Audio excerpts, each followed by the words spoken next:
Вітаю вас, паважаныя тэлегледачы, у Гродна. Сёння мы наведаем з вами касцёл Маці Божай Анёльскай і кляштар францішканаў, помнік архітэктуры віленскага барока 17 стагоддзя. Комплекс уключае касцёл, вежу-званіцу, кляштар і браму з агароджай. Таксама да комплексу адносіцца капліца, якая размешчана на могілках па завулку Перамогі. Касцёл і кляштар утвараюць замкнёны ўнутраны дворык у выглядзе няправільнага чатырохвугольніка. У 1635 годзе у Гродна прыбылі францішканцы. Для будаўніцтва касцёла ім быў вылучаны зямельны надзел у Занёманскім прадмесці. Касцёл і кляштар заснаваныя па фундацыі Яўстахія Курча, упіцкага старосты і ягонай жонкі Сусанны Стышкевіча ад 1 лютага 1635 года, якія і перадалі законнікам уласныя, як напісана ў хроніках, каменны дом у горадзе Гродна на маставой вуліцы, ідучы ад ракі Нёман да рынку па левай руцэ з плошчай і ўладаннямі. Фундуш быў пацверджаны літоўскім трыбуналам і віленскім біскупам Авраамам Войнай у 1636 годам, каралём Уладзіславам IV у 1639. У храме і сёння захоўваецца копія 1794 года устаноўчага акту касцёла і кляштара. Кляштар быў залічаны да рускай правінцыі ордэна, а з 1687 года да новоутворанай літоўскай. Францисканцы хотели здесь построить монастырь и костел. Противились бернардины, которые уже были раньше. Сказали, что мы не разрешаем. И подкрепили каким-то там папским документом, что тут нельзя на коротком расстоянии, чтобы построить костел. А это было, где теперь в Гродно находится банк. Там потом кармелиты поселились. И тоже на той час, напевно, было обидно для францисканцев, что как друзья считались с того ордена, но они нам не позволили. Но тогда мы перешли за Нёмном. Учитуючи эту ситуацию, уже оно является каким-то чудовным, что приняли мы в духу умирения, такой покоры это место, и тут так поставили, и так сложилось, что от момента фундации 1635 года этот костелик всегда был открыт. У 1660 годзе было пачата будаўніцтва трохнефавай базылікі, здабудаванай з левага боку званіцы і гадзіннікам і мураванага кляштарнага будынка. У 1697 годзе будаўніцтва было скончана, і новая святыня стала парафіяльным касцёлам. Яшчэ ў 1697 годзе пры францішканскім касцёле была заснаваная асобная парафія. Мы, як орден францішканський, маем свои структуры. И так как есть диецезия, в которую состав входят приходские костелы, так в структуре закону ордена есть, называется провинция. И на той час, в 1687 году, была основана провинция Литовско-Белоруска. На сьогоднішній день 21 з 31 кляшторів знаходилися на території Республіки Білорусь. В провінції так само був улічений цей костел і кляштор в Гродно. І він займав так само важную роль. Провінція була поділена на кустодії, так як диецезія на деканати, так провинция на кустодии. Кустодия, она состав там 8-10 кляшторов. И таким головой кустодии был этот кляштор Гродзенский. И потом, когда пришли такие часы, когда закрывали костелы, закрывали кляшторы, с целой провинции, с 31 кляшторов, только не закрыто было Гродно. Гродно был открыт всегда. Касцёл асвечаны ў гонар Девы Марыі ад Анёлаў 22 лістапада 1744 года. У 1759 была праведзена частковая перабудова касцёла. Быў зняты вялікі купал з-пад галоўнага нефа, паднята вежа на 4 метры і накрыта малым шлемам у стылі ракако. Касцёл уяўляе сабой трохнефавую базіліку з вялікай паўцыркулярнай апсідай.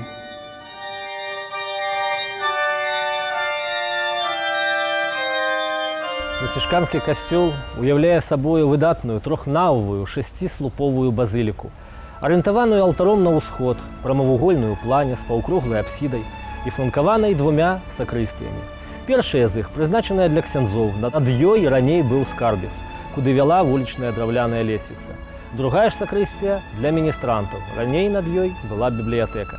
Галоўны фасад трох'ярусны, падзелены гзымсамі на ўзроўні бочных і цэнтральнай навы і завершаны атыкавым франтонам з трохвугольным тымпанам, акраваны ордернай пластыкай. У адну лінію з галоўным фасадам да паўночнага прылягае трох'ярусная вежа-званіца пад фігурным барокавым купалам. Тут калісьці былі змешчаныя 3 званы і зэгар, ці вулічны газіннік.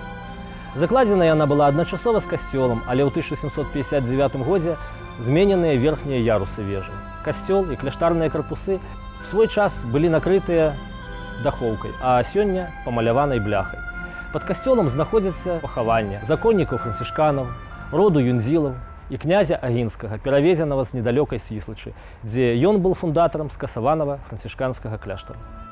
Галоўны фасад, які інтэрпрэтуе рымскі езуіцкі касцёл Ільджэзу, уяўляе сабой трох'ярусную плоскасць, трохвугольным франтонам у завяршэнні і плаўнымі схіламі прамежкавага яруса.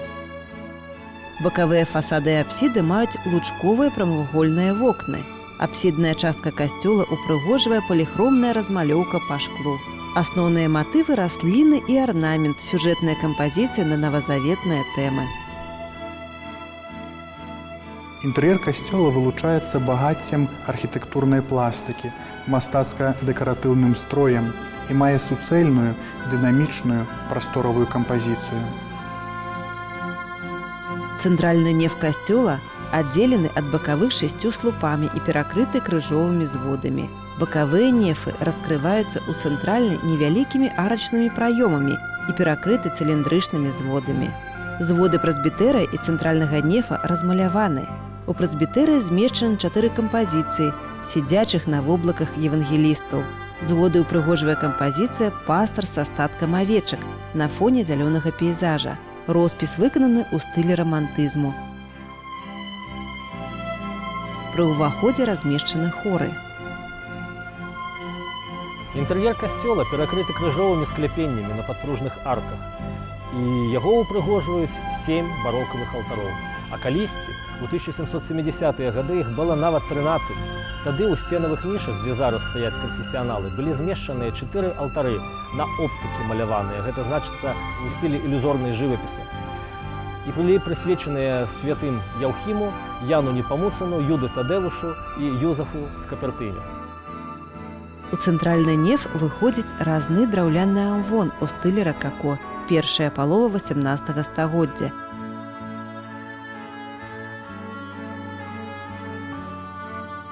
Мастацкай процівагай галоўнаму нефу служыць магутны алтар, высока ўзняты пад скляпенне галерэі хораў.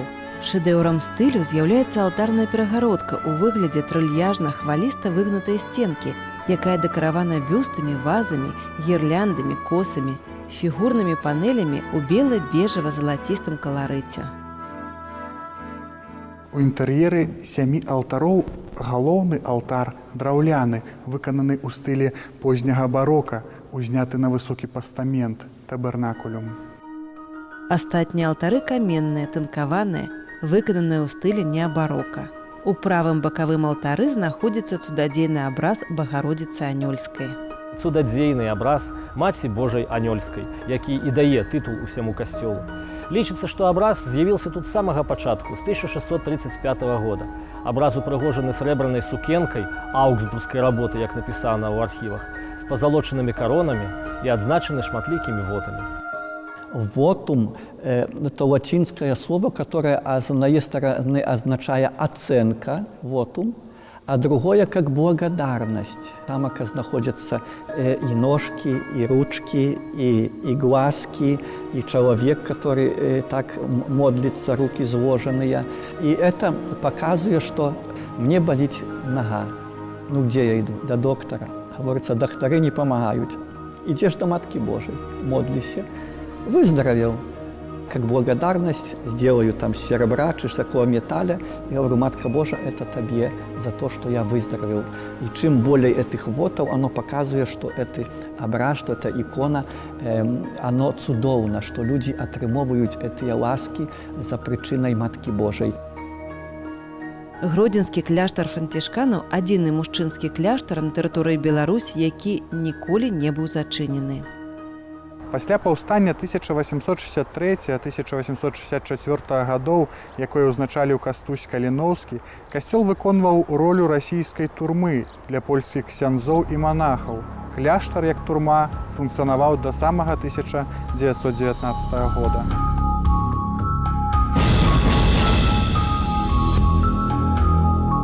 В кляштары зрабілі тюрму.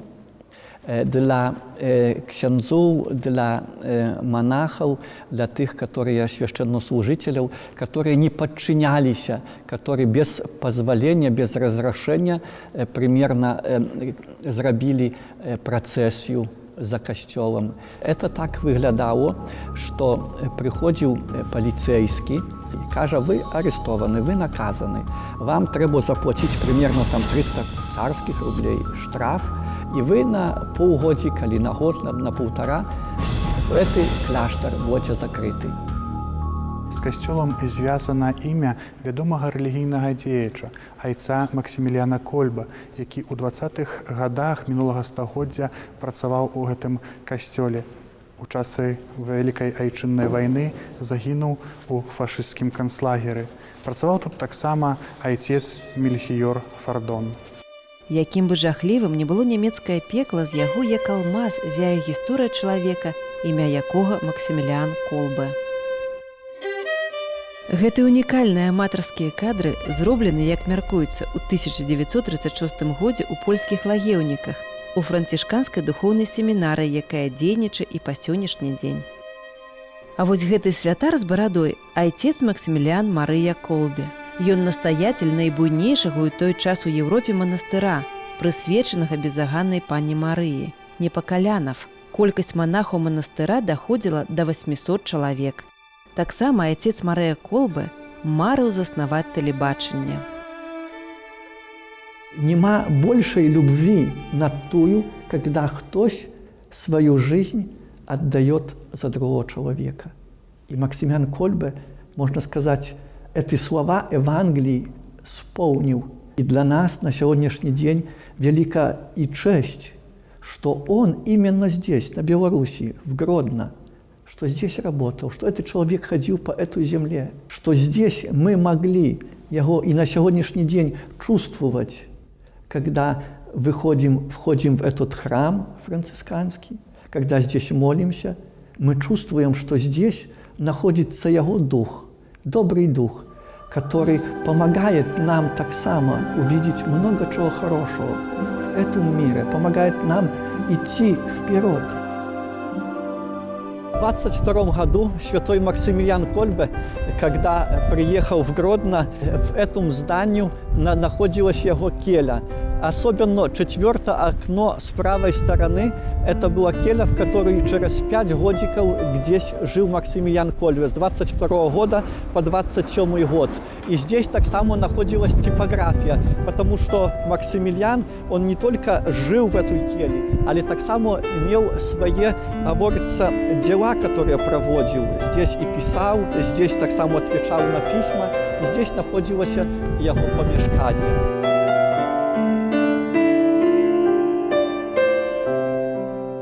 Так само рыцарь безаганный с ноября 26 року, который был именно в этом монастыре напечатан. Сохранилась книжка, где есть запись, что святой Максимилиан Кольбе, когда прибыл в Гродно, он сразу, на следующий день, была суббота, 21 октября, он провел службу. И тоже интенция, запись есть, что Максимилианус, его имя, как на латинском языке писано было, про консоляционе, что как потешить. И в этом периоде, конечно, у нас есть книжки, которые указывают каждый день где он вел службу, при каком алтаре, за кого он модлился, за кого отправлял. Так само маем записи его визитов у хворых. Ехал до таких местностей, як Капчулка, як Скоморожки, ехал як Чеховщина. Можно сказать, все их можно было полечить, до которых он прибывал, намащал, с хворыми говорил, конечно, потешал так само в той час. Есть конкретные записи, говорят, что Максимilian такого и такого человека в такую пору хрестил, кто был крестными, запись, его роспись. Приходит момент, когда гестапо приезжает в Непокалянов. Уже среди братьев уже есть информация, что что-то произойдет нехорошего. Приезжает гестапо и арестовывает Максимилиана Кольбе как настоятеля на то время самого большого монастыря в Европе. Когда арестовали Максимилиана Кольбе, 20 братьев, добровольцев, охотников списались на бумажку и сказали, мы хотим идти за Максимилиана Кольбе, но это не приняли. И наступает уже момент, когда Максимилиана Кольбе из Павека перевозят в Освенцим, в Аушвиц. И тут уже перестает быть Максимилиан Кольбе, остается номер 16670. И тут приходит один момент, когда слышно, что кто-то убежал из Освенцима. И, конечно, это для гитлеровцев проблема и позор большой, как из концлагеря, где они все пильнуют, кто-то убежал. Значит, за этого одного надо 10 убить. У гэты дзень вязні чакалі прысуд. Выбралі 10 чалавек, адзін з 10 Францішак Гаёўнічак. Ён выйшаў з раду і пачаў галасіць: «Бедная моя жонка, бедныя мае дзеці, ніколі я вас не ўбачу». З раду выйшаў чалавек і казаў: «Спадар камендант, я хачу памерці за аднаго з іх». Гэта быў Максимилиан Кольбе. Там, где сидел Максимилиан Кольбе, там не слышно было ни нарекания, ни крика, а только и шла молитва. Он молился за тех, которые не знают, что делают. И в конце концов не умер сам, а один из фашистов приходит и делает ему укол. И через этот укол он помирает. Смерть. Так как говорится в Аушвице, в Освенциме более 6 миллионов. Но из этих 6 миллионов одна смерть имела значение. Люди, которые там были, они узнали, что есть какие-то ценности, которых не можно уничтожить. Человеческие ценности – это любовь, которая, говорится, живет. Что в человеке достаточно было только сил, что он мог решиться на такой подвиг. Что сказал, да, я за его, у него есть жена, у него есть детки, я отдаю свою жизнь за этого человека. И Бог так дал, что этот, за которого пошел, его звали Францішак Гаёўнічак, он прожил войну, он вернулся к семье. И он был таким свидетелем этого подвига.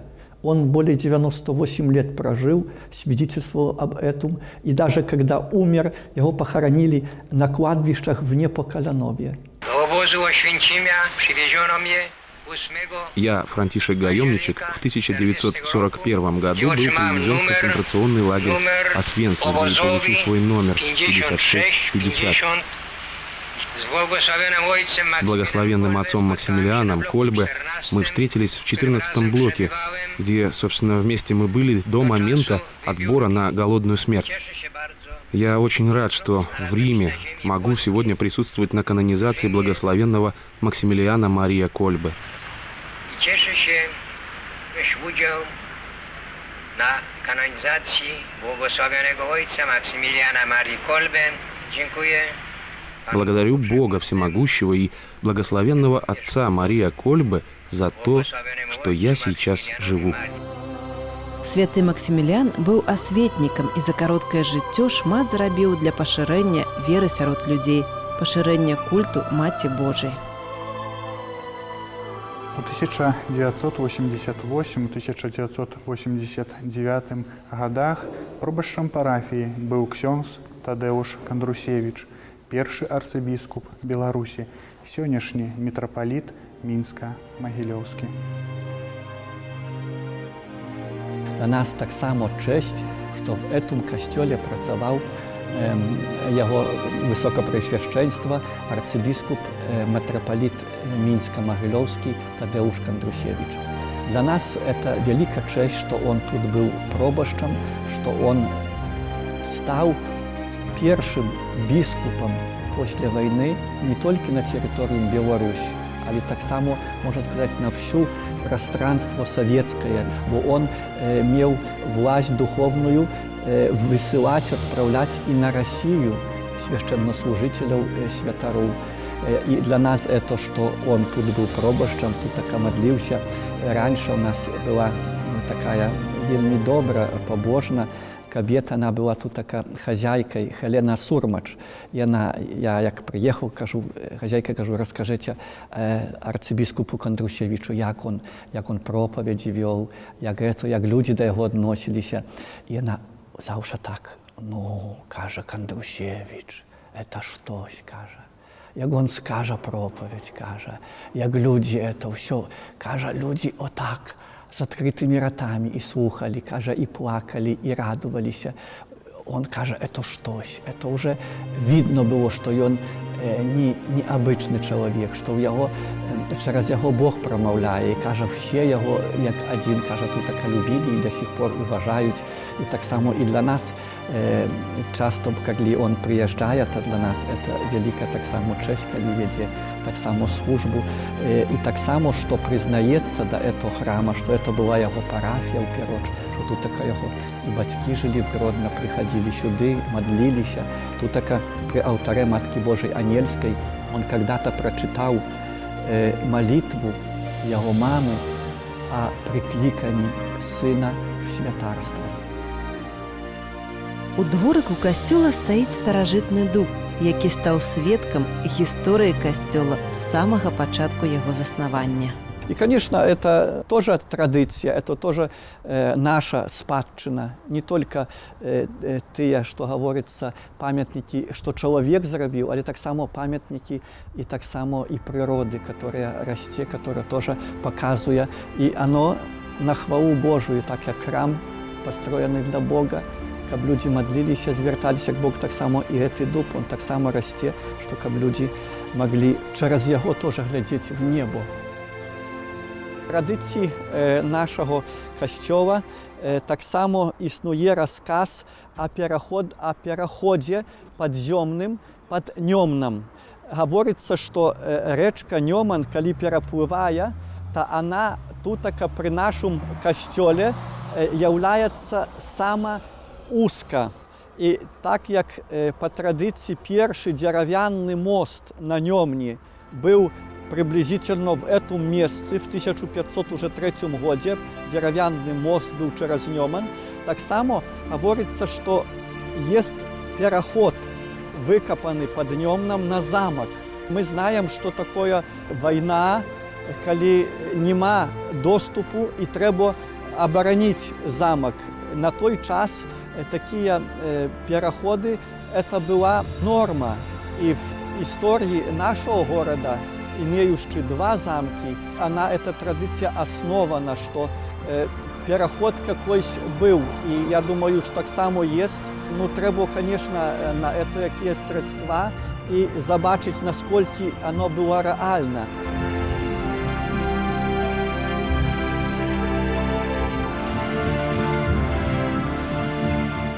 Сёння, як і стагоддзя таму, касцёл застаецца месцам, куды прыходзяць людзі за духовной падтрымкай.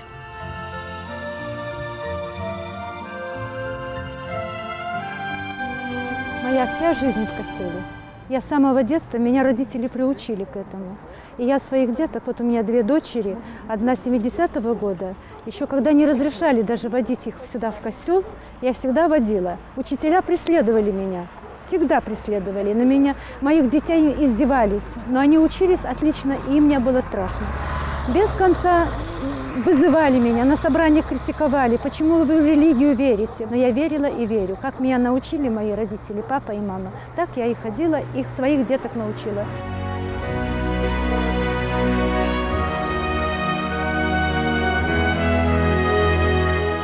Сёння мы наведали з вами касцёл Маці Божай Анёльскай у Гродна, дакрануліся да гісторыі, пазнаёміліся з сучаснасцю. Наша перадача заканчваецца, але мы з вами не развітваемся, а кажам да наступных сустрэч. Няхай добры Бог благаславіць вам і вашым сем'ям. Жадаю, каб кожны з нас адкрыў сваю дарогу да святыні.